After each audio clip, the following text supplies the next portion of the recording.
I'd like to welcome you to our event, which is organized by us, Istanbul Policy Center, and the International Hrant Dink Foundation. I am very pleased and honored to introduce to you Professor Timothy Garton Ash, who needs no introduction, but I would actually say a couple of words about him.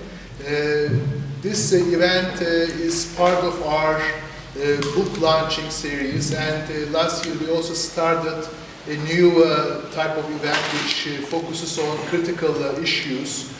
Last year we did one with Cemal on European sovereign debt crisis, and this year our event is with Timothy Garton Ash, and the issue is free speech in media and freedom of speech in general sense. And our book launching events and critical issue gatherings are organized by Ayşe, the member of the Istanbul Policy Center Advisory Board. And I will actually give the floor to Ayşe, but I'd like to say a couple of things about this event, and especially Timothy Garton Ash.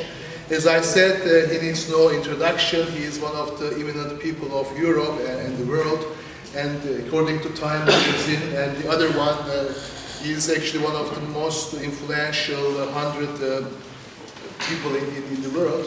But of course, he is the professor of European Studies at Oxford, member of St. Antony's College, and also Stanford University.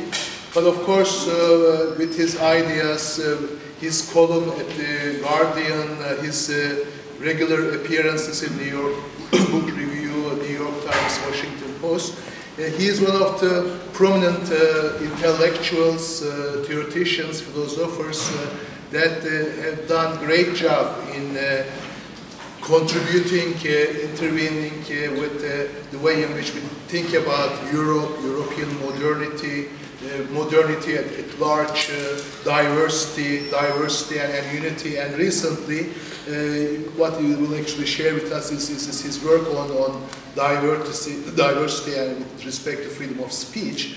And but of course, when we talk about freedom of speech, which has a number of connotations and dimensions, and one of them is this recent issue, hate speech, hate crime, and the leading scholar in Turkey and abroad, Professor Yasemin from Galatasaray, invited her to give us her comments on what Timothy will be saying, and also freedom of hate speech and hate crime in Turkey. We have one of our doyens, Hasan, Cemal from Milliyet newspaper. He will talk about freedom of speech in media, and we have, of course, Halil Berktay, who is one of the most significant and thought-provoking names in Turkey and abroad in terms of freedoms, speech, and the other issues. And we have Kerem, Öktem from Oxford University, whose book Angry Nation was also one of our book launching series, and his ideas about freedom of speech is very well come too. So thank you very much for coming. I hope I'm quite sure we have a very productive discussion, and I further give the floor to Ayşe, who is the main organizer of this event. Okay, let me also welcome you once again in the name of Istanbul Policy Center at Sabancı University and the Hrant Dink Foundation. One of the most difficult points of the debate on free speech involves not whether we should have it or not, because it goes without saying that we should have it, but perhaps how to limit free speech. The task here, perhaps, is to discuss how much value we place on free speech in relation to the value we place on other important ideas. So that is why we titled today's panel as Limits to Free Speech, in the hope that we will talk about not only existing real limits to free speech, but also tackle the issue of how to limit free speech. Now, we're fortunate enough to have one of the most important public intellectuals of our times, Timothy Garton Ash, with us. And Timothy has written extensively on the issue of free speech in his column in The Guardian. He has also initiated this website that you see behind you at the beginning of this year on free speech, which could be reached at the address that you see above, freespeechdebate.com. I worked with Timothy last year in an advisory group for the Council of Europe. In the report that we ended up co-authoring with 7 other colleagues, we maintained that the battle for public opinion does not mainly belong in the law courts. Rather, it must be fought where it does belong, namely in the realm of public debate and deliberation. Now, if and when laws should place limits to free speech is only one of the important questions that we hope to raise today. I have to admit I was quite influenced from Timothy's ideas on this issue, especially his criticism of what he famously called the memory police, that is, banning certain acts such as the denial of genocide via parliamentary decisions, or criminalizing statements that minimize the importance, if not outright denial of the Holocaust. Some of you may know there has been many court cases against writers such as Holocaust for referring to Islam. I believe he had said that it is the stupidest religion.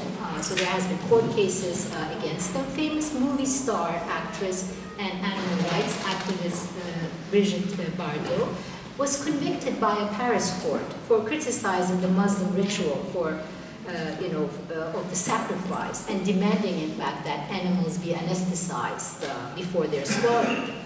Or another example that you won't like. I'm giving all these examples that you won't like, in the hope that it raises some, discussion, because it is easy to defend the right to free speech of someone you agree with. I think what is important is really to defend the right to free speech of, those ideas that are quite tasteless, in fact, in so many ways. So the leader, tasteless, I think, the leader of the Freedom Party in Netherlands, Geert Wilders, for instance, faced trial for the film he produced called Fitna, that is filled with remarks against the Quran. And because of this, in fact, he became a champion of free speech, despite the fact that he's someone who, in fact, who argued that Quran should be banned. Many other examples. One last, perhaps, is a British historian, David Irving, was imprisoned, in fact, in Austria for 1 year for denying the Holocaust. So these are just some of the examples. As I said, none of the actors are people with whose ideas I agree. But isn't this what the debate is all about? Timothy Garton Ash uses the great expression fanatique sans frontières, about such views and the effort to stop, in fact, their expression. I was very much influenced from Timothy's take on these issues, mainly, I think, because I believe also in the importance and value of the realm of politics. And I think we should be quite skeptical about the conquest of the realm of politics and public deliberation by law. So with these initial thoughts, I would like to first turn to Professor Timothy Garton Ash to hear his introductory remarks, and then we will go on with the panelists. Thank you very much indeed. It's wonderful to be here in this almost theatrical setting. I feel almost like to burst into song, as it were, on the stage of the opera. I'm very pleased to be here, particularly because, as was mentioned, I'm now a member of the International Advisory Council of the Istanbul Policy Center, because, of course, the name of Hrant Dink has become one of the great names, one of the reference points in the global discussion of freedom of expression, and a name of great honor and note, and so it's a huge pleasure to do this also with the Hrant Dink Foundation, with my friend Ayşe, who I work together with on a Council of Europe working group on how we combine freedom and diversity in the wider Europe. The Europe of the 47 countries of the Council of Europe, which in a sense is a large part of what we're talking about today. Or to put it the other way around, what we're talking about today, free speech, is a large part of the even larger agenda of combining liberty and diversity. And of course, with this very distinguished panel, who I look forward very much to hearing. You said that this was a book launch. I guess it's an unusual kind of book launch in the sense that there isn't yet a book. So it's a launch before the book, because what I've done here is something pretty unusual. I am writing a book about free speech, but at a certain point I realized that if your subject is the post-Gutenberg world, beyond the world of the printed book to the world of the internet and the mobile phone, it makes no sense to write a book about it in the old Gutenberg way. First write your little book, have it printed, and then have the debate. So we've turned it round. And what we've done first is in this big research project at Oxford to lay out with a whole team of experts and a fantastic team of graduate students at Oxford to lay out a framework for an international multilingual debate on what should be the global norms for free expression. This will remain online in some form as a resource, as an online resource, but at some point I will then go away and write that incredibly old-fashioned thing, the book. But first the website. Now this is one of a series of events which I've done opening this up for discussion. The first one I did was memorably at the Brandenburg Gate, a speaker's corner at the Brandenburg Gate in Germany. 6 weeks ago I did a remarkable event with a very interesting panel just off Tahrir Square in Cairo.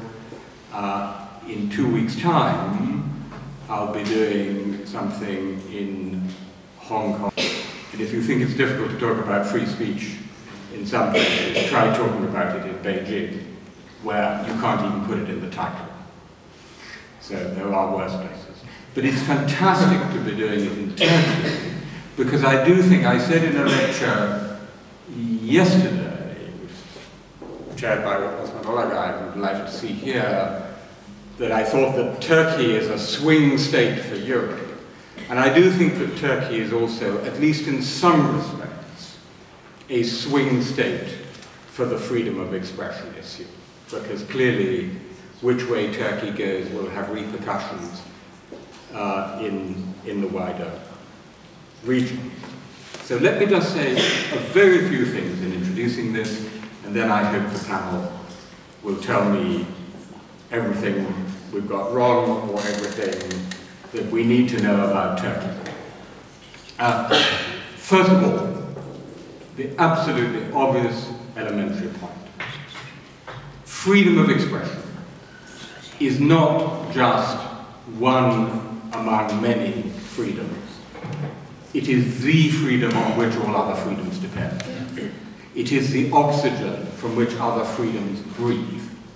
And if freedom of expression is strangled, then the others will not be far behind, because you're not able to identify in the public sphere how freedoms are being eroded, you're not being able to combat them.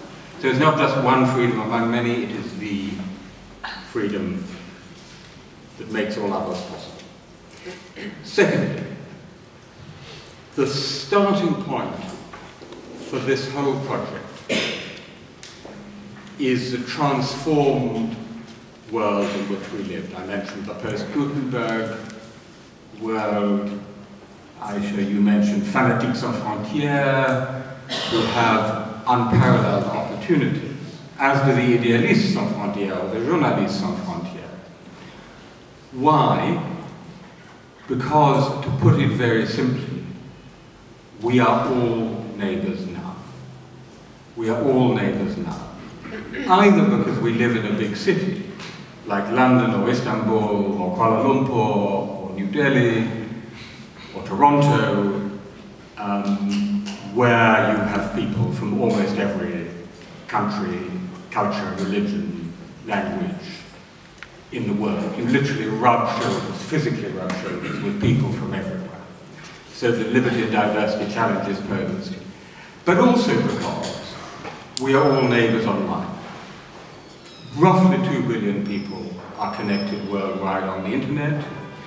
Very roughly, the estimates have to be approximate, another 2 billion by some sort of mobile phone or mobile device. So that's 4 billion people, potentially, who are all neighbours with each other.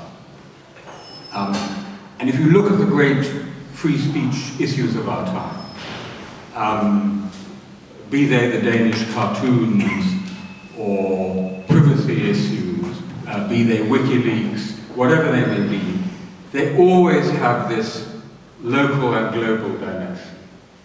The Danish cartoons became the issue it was only because of the internet, because of the global dissemination of these other local cartoons. So it's this global-local nexus.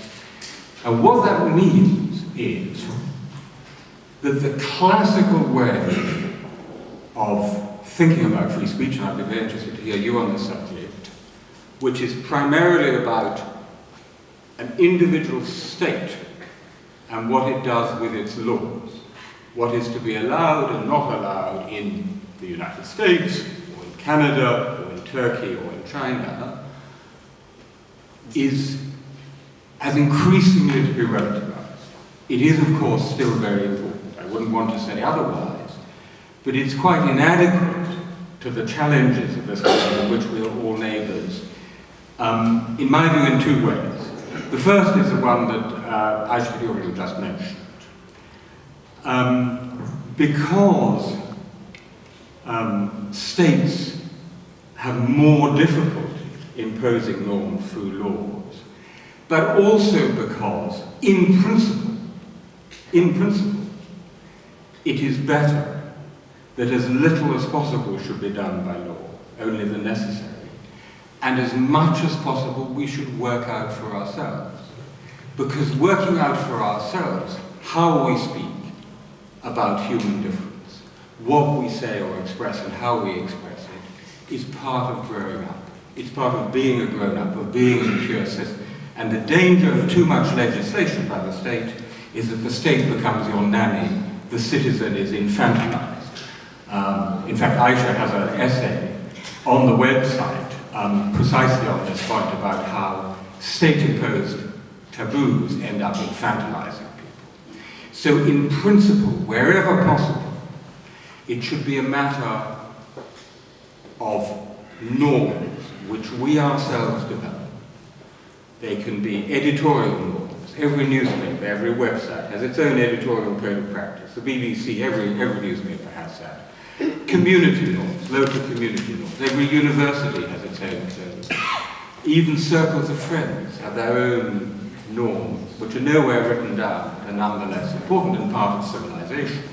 And they don't have to be the same norms. And by the way, online, we have this amazing possibility that you can create your own self-governing communities, right? Virtual self-governing communities. In the past, you had to be in some sort of territorial space, or defined space.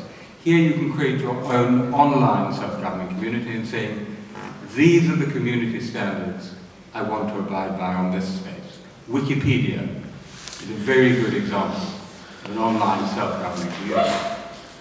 And that brings me to the other reason why it's less and less about individual states and their laws,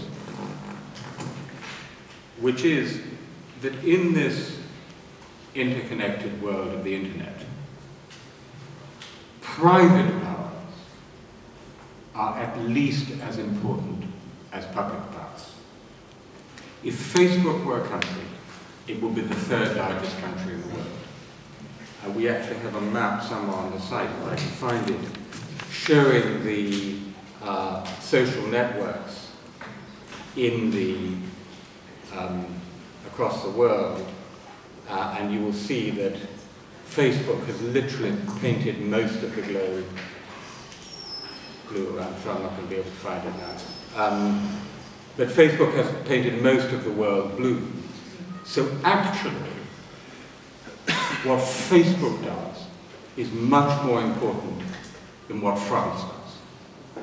And what Google does is much more important than what Germany does. They are real global players. And for example, Facebook's privacy settings. I don't know how many people here, show of hands, how many people here are on Facebook? Please, are you on Facebook? Put up your hand. There you are. Citizens of Facebook, well represented. Right, so you know Facebook's privacy settings. There's a certain age factor, I think I noticed in that too. So as you know, Facebook's privacy settings are a source of great controversy because they actually know more about you almost than you know yourself, right? And since Facebook makes all its money from knowing a great deal about you and then customizing advertising to you, it's interested in collecting more information about you than the Stasi did. If you put together what Google knows, i.e. your whole search history, which is the story of your life, and what Facebook knows, and what Twitter knows, and a few other media, you have a picture of you far more comprehensive than what the Stasi could find out in years of spying, and probably a bit more than what your wife knows too, or your partner. The greatest danger comes when you then get a collaboration between the public and the private power. That is a point of maximum danger. It's difficult enough if the state knows a lot about you. It's difficult enough if Google and Facebook know a lot about you. But if they get together, this has happened in the United States in the context of anti-terror legislation, where there's something called a FISA order, which means that security agencies can go to Google and Facebook and say, you must tell us everything you know about Mohammed X. And as often as not, it is someone called Mohammed X, or Ali. And you cannot even reveal the fact that you have been asked to give this information. The fact of the request is itself a secret. When you get that kind of collaboration between public and private power, it's extremely dangerous. So this point again about the private power. So here we have, so what we're doing on the website is to try and lay out, and the way we've tried to do this, to open up the debate, is to lay out, there you have them, 10 draft principles for global freedom of expression. These are not all prescriptions for laws. In fact, for the most part, they're not prescriptions for laws. They're broadly formulated, what I might call rules of thumb, say underlying principles. So, for example, we defend the internet and all other forms of communication against illegitimate encroachments by both public and private powers. So it emphasizes this first order point I just made, that it's public and private powers. Then you have to say, so what's an illegitimate encroachment? Because clearly they're illegitimate ones as well as legitimate. So you click through, how would you like to vote on that? Shall I vote yes or no? All right, I'll take that as a yes. And then you have to give your email address, and I'll put that aside. And then we have a series of discussions, analyses, interviews, events. So we had a big event with the Public Policy Director of Facebook on Facebook privacy and you, Rebecca McKinnon, a great internet expert, Nokia Siemens on the misuse of technology, Orville Shell on China, Tim Wu, who is a great internet expert. And there you have a series of case studies. Because of course, the truth about these is only revealed when you get to the level of the individual case and you test these principles against an individual case. The Berlin Twitter war versus the Great Firewall, I'm familiar with. YouTube in Turkey, YouTube being banned in Turkey on the grounds that certain videos were insulting to Ataturk. This case will be well known to you. What's of course remarkable about it is that a lot of countries went to YouTube and said, block access in our country to certain content on YouTube. Turkey was almost unique. I think it's almost unique in saying, take this stuff off worldwide, everywhere. So no one can see it. I couldn't see it in Oxford because it's offensive under, and in fact illegal under Turkish law. YouTube resisted, I believe, subject to correction. The current position is that it's blocked for IP addresses in Turkey. So if you have a VPN, of course, you can get round it, but for IP addresses in Turkey. So under every draft principle, we throw this open for discussion. I want us to highlight perhaps 3 or 4 of these, and then with one last comment hand it over to the panel. Firstly, principle 3, we require and create open, diverse media so we can make well-informed decisions and participate fully in political life. By the way, these principles and the whole website is presented in 13 languages. I hope you'll like the Turkish translation, which was done by 2 wonderful graduate students at Oxford who are with us in this room today. Open, diverse media so we can participate fully in political life. One of the classical arguments for free speech, actually since ancient Athens, how far realized in today's Turkey? Question mark.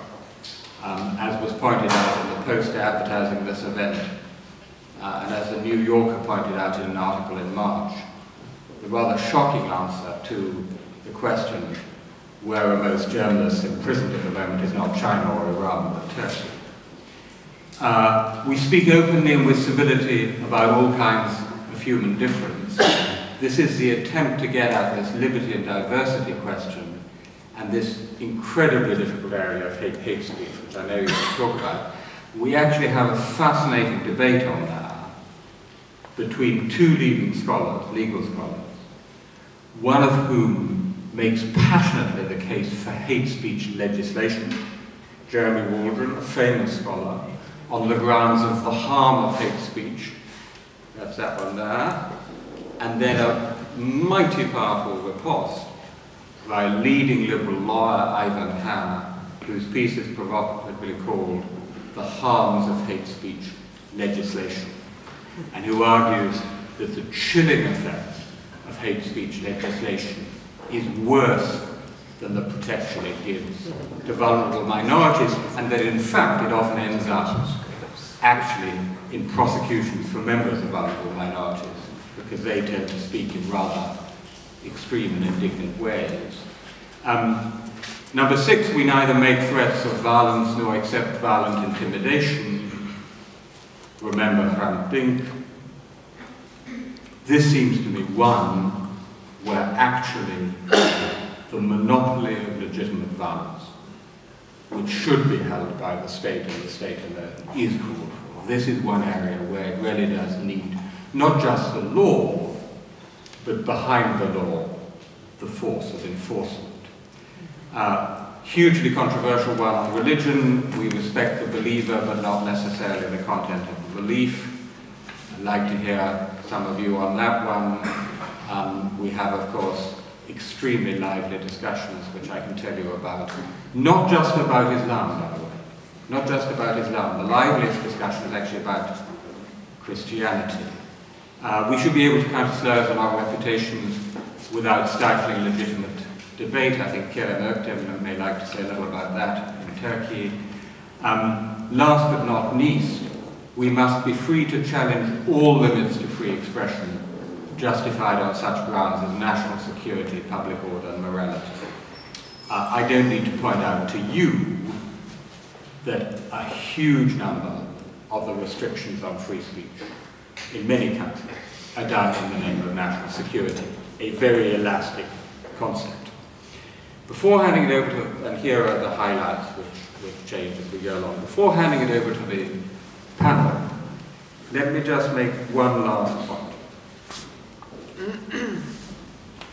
Many people could react to this, hearing it presented by a middle-aged, not unwhite man, Anglo-Saxon Protestant, speaking with an Oxford accent, coming from somewhere not unconnected with the history of the West, might see this as a kind of Western liberal imperialist project, right? And sometimes people don't like to articulate that, but it's somehow their sort of reluctance in the role. And so I want to, and actually in Cairo, this was very, very clear it was there. And it certainly will be in China. And I want to address that head on. Of course, these are liberal principles. There are no two ways around that. But they are liberal propositions for working towards a more universal universalism. I was very much influenced by a book by Immanuel Wallerstein, which I commend to you, which is called European Universalism, which starts by showing all the many, many ways in which European universalism has been profoundly un-universal, inconsistent and hypocritical. And then at a certain point he says, but there is nothing to stop us engaging on the enterprise of trying to create global values, right? Trying to create global values. How do we do that? Normative universalism, as I would call it. Answer, you put the proposition on the table and then you engage fully in the debate. That's how you start the conversation, moving towards a more universal universalism. Now, as it happens, these are draft principles, and I emphasize draft. So they'll be revised. This is not the final version. Actually, come May, we'll have a revised version of that. They are the product of long debates by workshops of free speech experts, lawyers, theologians, political scientists, politicians, journalists, bloggers from all over the world who we brought together to debate these. So they're not just a Western product. Our research team consists of about 40 Oxford graduate students, native speakers of those 13 languages. So they are themselves incredibly diverse. They're Chinese, they're Russian, they're Indian, they're Pakistani, they're Arab, they're Turkish. And they themselves are fed into this project. So it really is not, in its design, a Western liberal imperialist project. Last but not least, we just put it on the table, out there, on the global virtual table, and on the table here today, and then we say, come in and tell us, please, what do you think we've got wrong, how we should reformulate these principles, how they should be applied in Turkey, what we've missed. And that's what I'd love to hear from the rest of the panel. Thank you very much. Very good.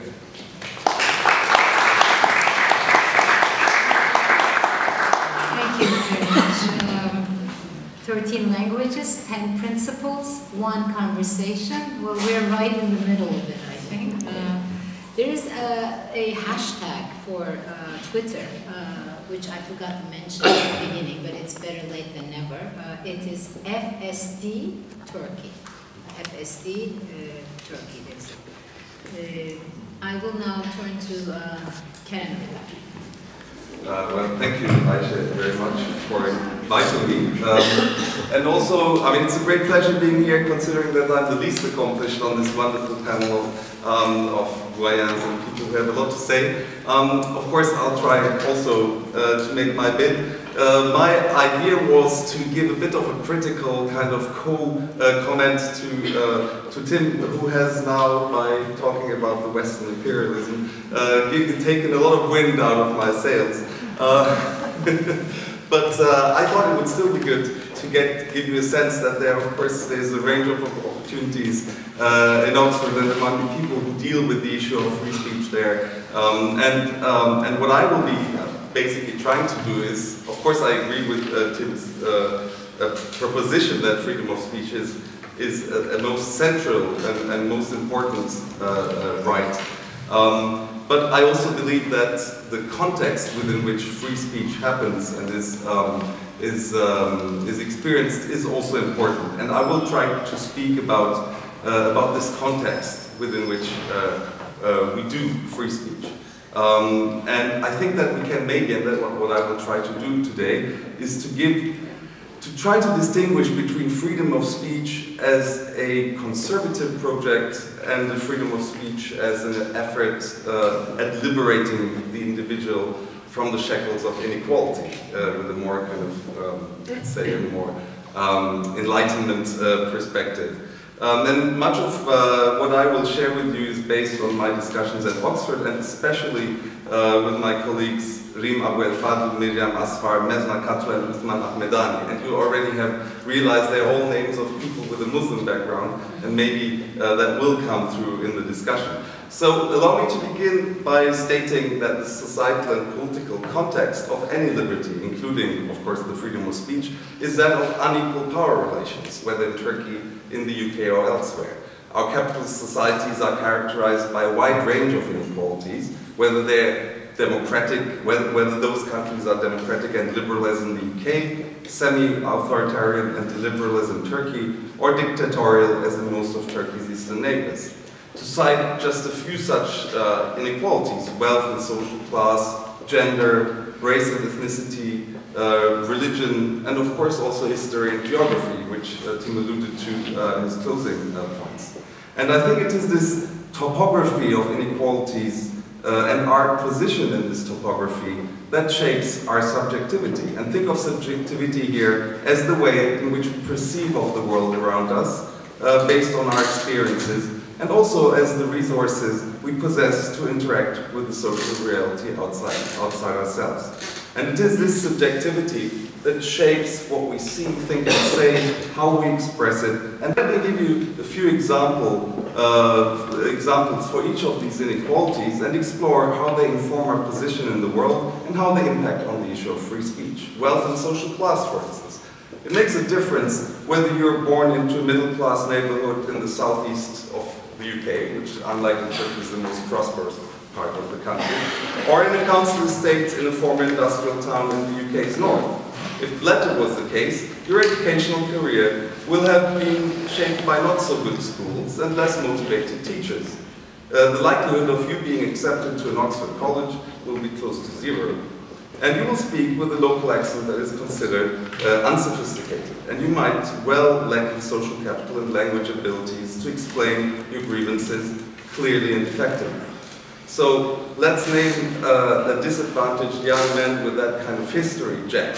And we'll come back to Jack. And compare his position of disadvantage to the experience of our hypothetical middle-class kid. Let's assume he made it to Eton and studied at Oxford and knows all you need to know to get your ideas and concerns across to those who matter. And let's call him Sebastian, for instance. It's a Prussian name, of course. So when Jack and Sebastian meet, will they be able to talk on equal footing? If the two have to speak to the police or the media, who will be taken more seriously by those in power and by those who matter, Jack or Sebastian?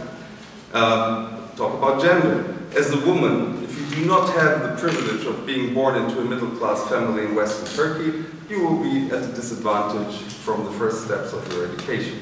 You'll be socialized into subservient behavior towards your significant men. Fathers, uncles, husbands, policemen, judges. Your horizon for your job prospects and your place in the world will be severely limited. You are very likely to be subjected to violence from your childhood onwards. Society will expect you to be a good mother, who dedicates herself to her family and to the well-being of her husband. If you fail to achieve these, you will be considered a failure, or worse, a loose woman. If you comply, you will hardly ever be rewarded. With such a biography, will you be able to make your voice heard? Can you speak to your husband as two equal adults would do? Are you an equal participant in the public debate? The question. Now, race and ethnicity. Imagine you're born in Germany as a child of immigrants from Africa. You have been subjected to racial abuse from the first moment your mother brought you to the kindergarten. You never understood why people would look at you and laugh. In high school, your teachers would ask where you were from, and you wouldn't know what to say, as you've never been to the birthplace of your parents. So you would give the name of your German city of birth, and you would get a knowing look at the question, but where are you really from? You know, where are you really from? It's clear that you're not from Germany. Even though your German is not only impeccable, but also displays the local dialect, you would have understood that most Germans do not accept the idea that a black person can be German.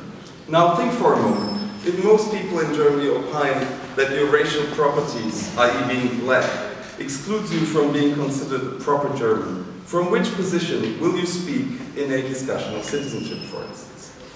Religion, which is of course very much at the heart of the free speech debate. And I'd like to give an example from France and then from Turkey. Being a Muslim in France obviously is not great fun. First of all, you have to deal with the socio-economic deprivation of many Muslims who are born into dismal social housing estates in the suburbs. But then you will always be approached with great measure of suspicion by the majority population. Your non-Muslim neighbors might suspect you of involvement in terrorist activities. If you're a young man wearing a hoodie in a banlieue, you will be strip searched by the police. If you are a woman wearing the hijab, the Muslim headscarf and so on, you will get the occasional stare or might be spitted at. And I've seen this happening, it does happen. If you're not a muhajjaba, a woman with a headscarf, your brother, your local gangmaster, or the radical imam might do actually exactly the same. But even if you're well educated and middle class, you will have to explain yourself quite a lot for things you don't feel strongly attached to. Do you support suicide bombings? Are you for or against the cartoons about the Prophet Muhammad? Is the veil a sign of oppression of women? And why do Muslims eat halal meat? And in the end, you will have to make do in a public sphere where the president has declared the issue of halal meat as one of the key concerns of France and promised to ban it from schools. Considering all this, how will you feel? Empowered as a citizen of the French Republic? Or will you tire from having to explain yourself all the time? Will you search for a random Norwegian tourist on the Champs-Élysées and question him whether he supports Anders Breivik, for instance? And why Norwegians are capable of such terrible acts of killing children? Of course, at least in Europe, few enlightened observers will pose such a question to a Norwegian tourist. Thanks to cultural proximity and the assumption that we're not so different, most will be able to differentiate and distinguish and suggest that this was the act of an extremist who has bought into a dehumanizing ideology. Yet the same understanding is not usually extended to those who are deemed culturally more distant, as is the case of Muslims in many European countries and obviously also with non-Muslims in Turkey. One more example to bring this exploration of the free speech in a landscape of inequalities to a provisional conclusion. Let us turn, for instance, toward the Alevi community of this country, and the same could be said, of course, for the Armenians or any other non-Sunni mainstream community. As a Turkish citizen of Alevi faith, you have to operate within the context of an essentially non-secular country. The Diyanet, the Directorate for Religious Services, is a service institution, you all know that, of course, with more than 100,000 state employees servicing tens of thousands of mosques. All this is financed with your taxes. However, this state institution only serves the Sunni Muslims in this country.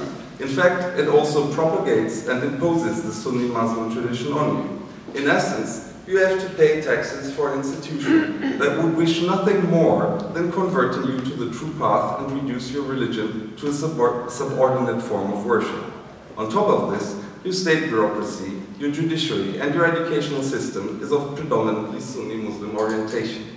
If the government suggested starting a dialogue, which in fact, of course, it did a couple of years ago, would you feel, as an Alevi, that the time has come for an enlightened discussion between equals, or would you feel the threat of conversion and belittling of your distinct tradition? And how would you react, for instance, if you were the odd Alevi in a talk show with 10 establishment Sunni Muslims who all think that Alevism is just a subculture within Islam, while you're trying to defend the idea that it is not? And now I'm finishing talking about these subjectivities and also my thought. So it's history and geography. I'm sure those of you who come from a post-colonial and subaltern studies background have been waiting eagerly, and Timothy has already mentioned it, of course, but the unequal power relations are, of course, contained also in history and geography, and hence do matter. And it doesn't mean, I mean, we just need to be aware of them, I think. So if you speak as a British intellectual in Germany, it has a different meaning than when you speak in Turkey, when you speak in Egypt, and when you speak in Iran. And we have to be, I think, aware, because every word, and this is true for a Turk, of course, speaking in Egypt, or in Iran, or in Germany as well, every word and thought will gain or lose meaning, be understood or misunderstood in this particular context. And such examples could be multiplied indefinitely, of course, and every member of a marginalized social group, whether LGBT individuals, members of religious or ethnic minorities, immigrants or disabled people, will have many such experiences of inequality to talk about. What is important for us today, I think, is to remind ourselves of the context within which we speak and the power relations within which we are bound to operate. The context matters, and we have to understand its complexity.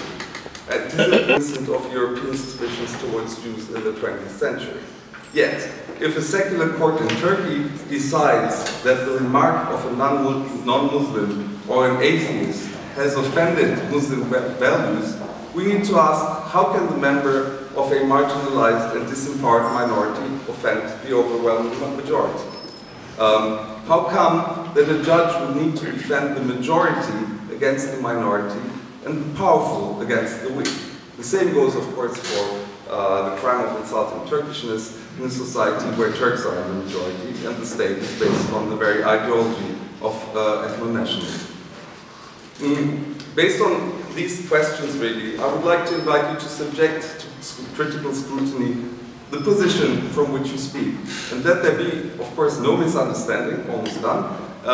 Becoming aware of the context of free speech and of the topography of inequalities, as I've tried to call it, does not diminish the value and the promise of its exercise.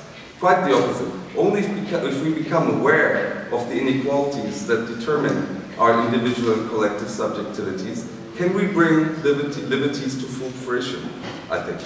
And this is for me also the most important distinction there, really, between freedom of speech as a work of enlightenment as opposed to freedom of speech as a conservative project. Because enlightenment is, of course, not only man's emergence from his self-imposed immaturity, but also our emergence from the immaturity imposed upon us by others. So this is my thank you. Thank you, Kerem.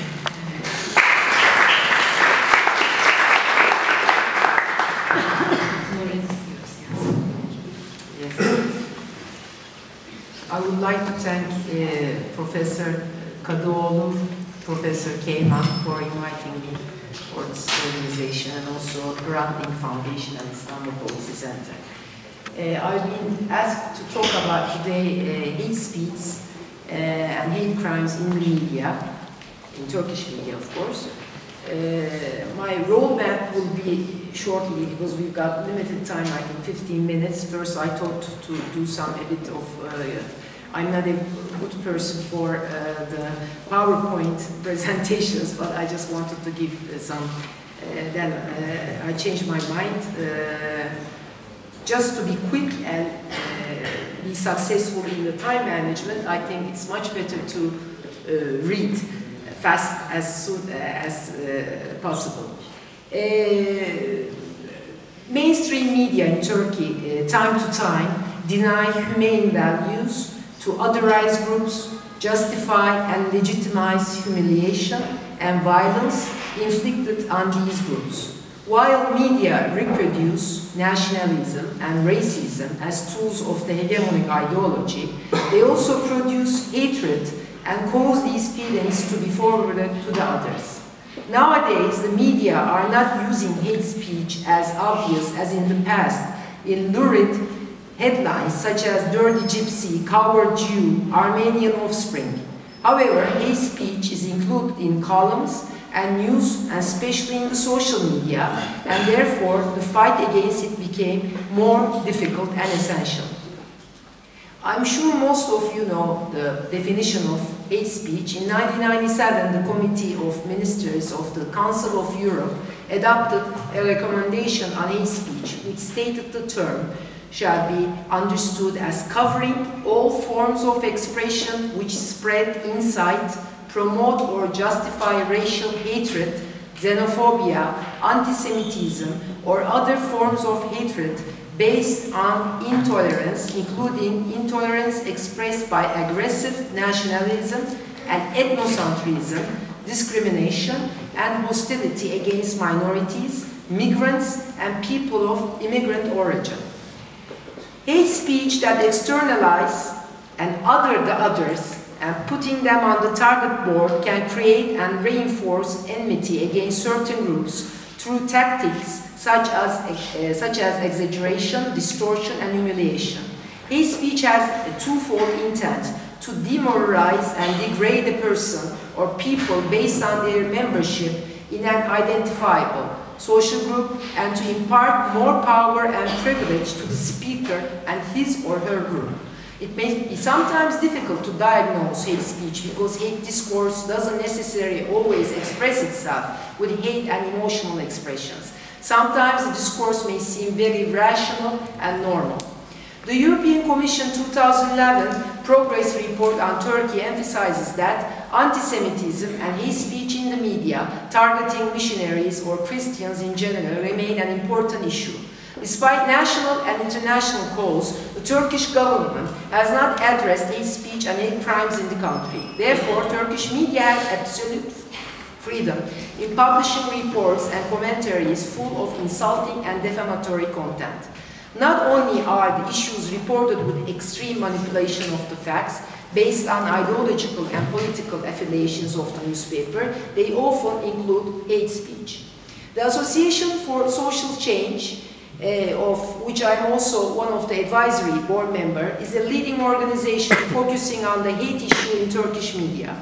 Our 2009 report, entitled Hate Crimes in the National Media, 10 Years, 10 Cases, covers the years between 1998 and 2008 and focuses on a large selection of newspapers that represents most political and ideological sides in Turkey.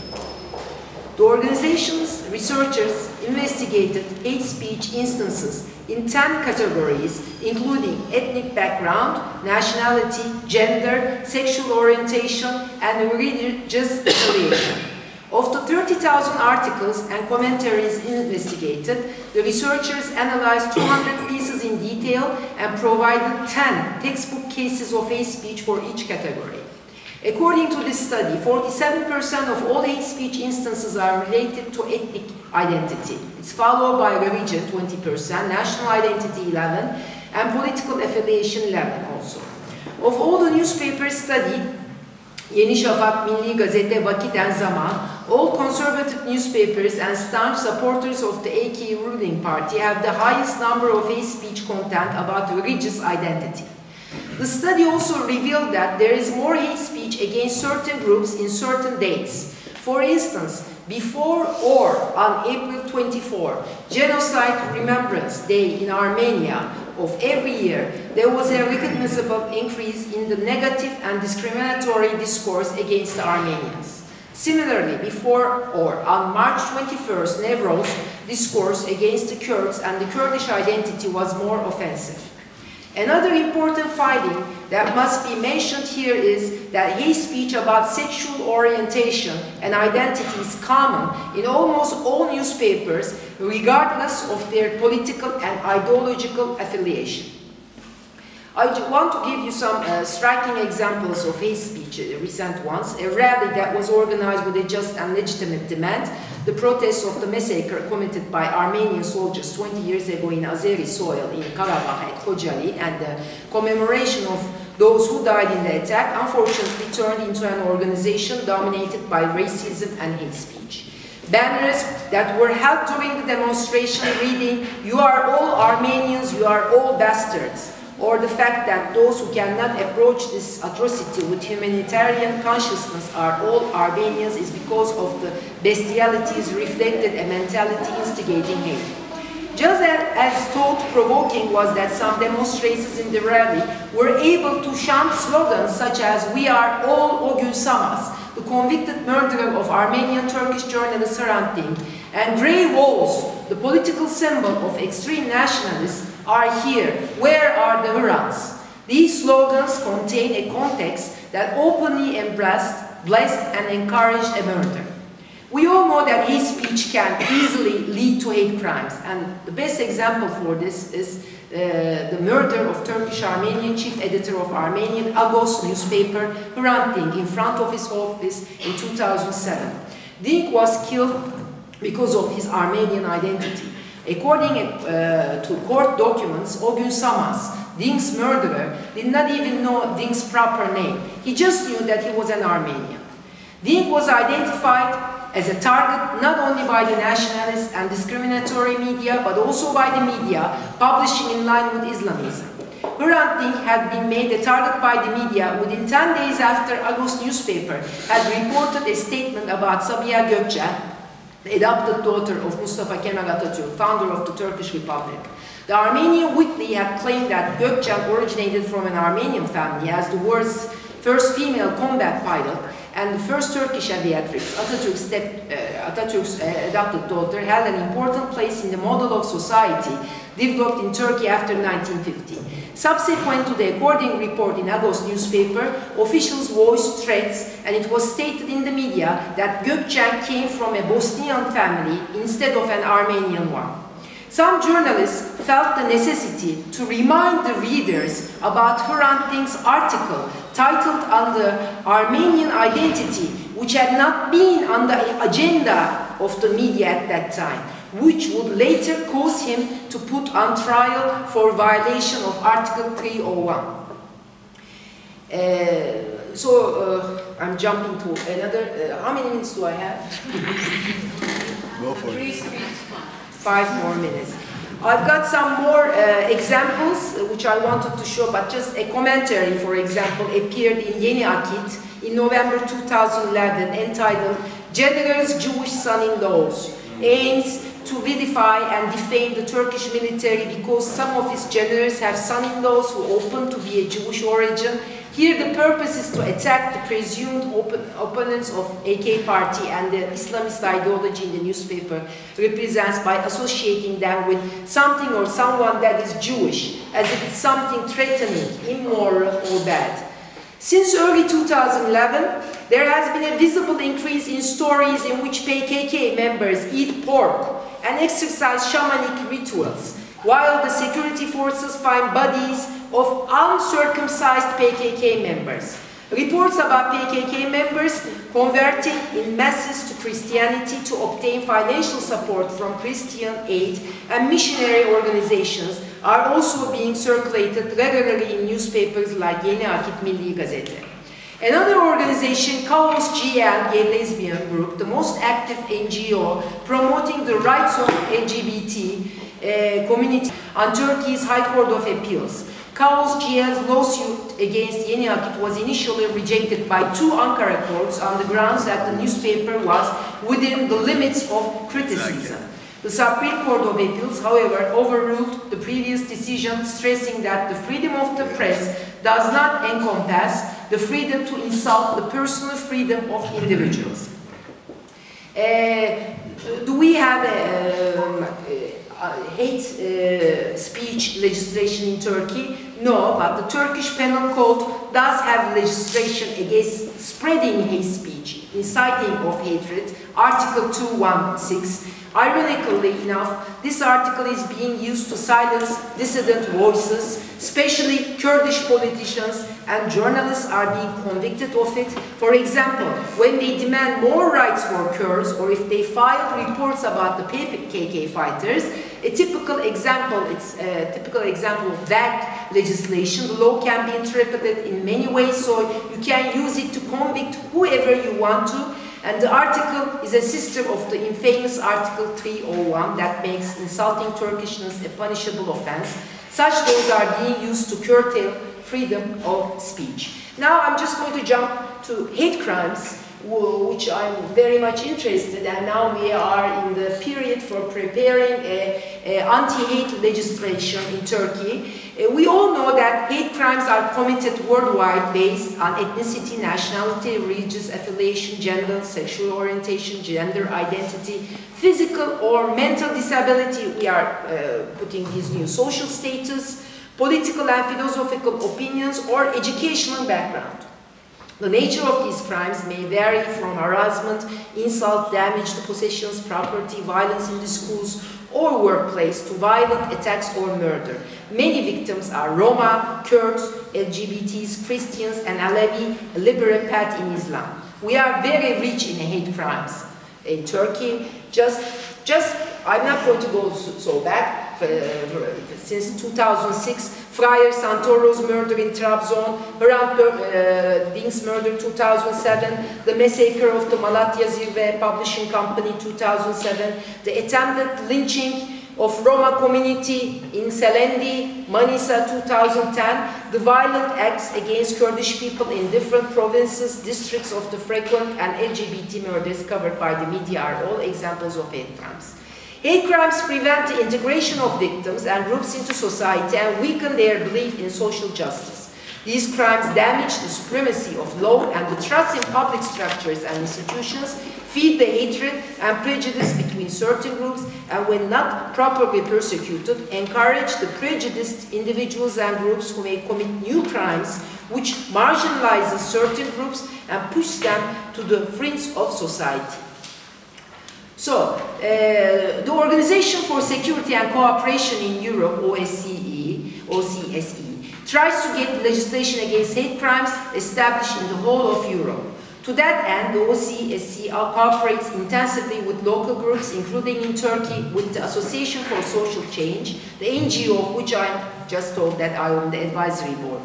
The good news is, I'm finishing, there is growing public attention on hate speech and hate crimes in Turkey. In January 2012, only 2 months ago, more than 58, something like, I thought I was, Cengiz Aktar'da was better than something like, it was 60, over 60.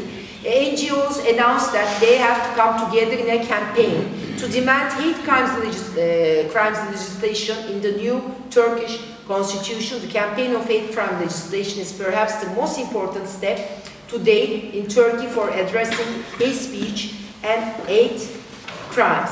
I want to finish it, I have to, because we still need more than laws. You told me that, you or Timothy said that anti-hate speech legislations are sometimes could be much more dangerous, but that's why we are not preparing a hate speech but a hate crimes legislation. But we still, I believe, need more than laws. For example, if you look at Kosovo, it has the words maybe best anti-hate crime legislation, but you don't see any of that when you look at practice.